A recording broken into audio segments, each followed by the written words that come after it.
Dr. Vito, tanong po namin sana kung yung mga gamot na Febusoxstat, allopurinol ay gamot sa pagtaas ng uric acid sa ating dugo sa mga pasyenteng may gout, yung nagkakaroon ng mga bukol-bukol sa mga joints, sa mga kasukasuan, at papaano po ba ito inumin, ano po ba yung dosage.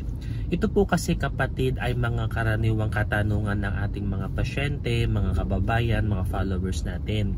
Unang-una sa lahat, huwag niyo pong kakalimutan ang mga instruction ng mga butihing doktor, lalong-lalo na kapag sila ay inyong kaharap.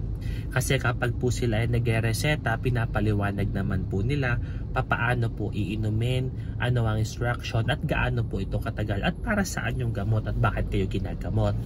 So sa inyong katanungan, ito pong dalawang gamot na to ay ginagamit natin sa mga pasyenteng tumataas ang uric acid para ma-prevent po ang pagkakaroon ng gout or pagtaas ng uric acid sa ating dugo. Yun nga lang po kapatid, depende po kasi ito sa mga kondisyon ng inyong katawan. Kung kayo ay may iba pang existing condition, ano po ba ang gamot na angkop sa inyo? Ano po ba ang mga dapat pong paghandaan?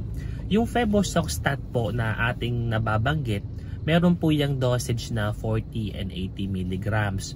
Kadalasan ito po nire-reseta for at least once a day.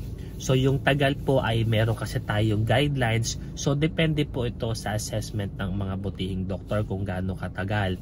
So kailangan nyo pong alam na may 40 and may 80 milligrams. So yung isa naman tanong po is yung sa allopurinol.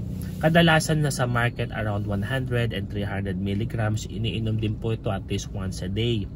So, pag titignan nyo po, wag po kayo mag-a-adjust ng sarili nyo pong dosage. Dahil yan po ay pinag-iisipan ng doktor kung ano ang gamot na mas makakabuti sa inyo, ano yung particular na kondisyon na meron kayo.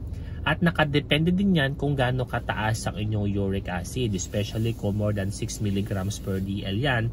So, depende po sa assessment niya kung ito po ay maaari lamang po gamitan lamang po at payuhan kayo ng mga pagkain na nakakababa ng uric acid. Baka may mga gamot na kayo iniinom na nakakataas po ng uric acid. At may condition kayo na talagang pinapasa na nakakapagpataas ng uric acid. So yan po ay mabuting pong sinasala at pinag-iisipan ng mga doktor.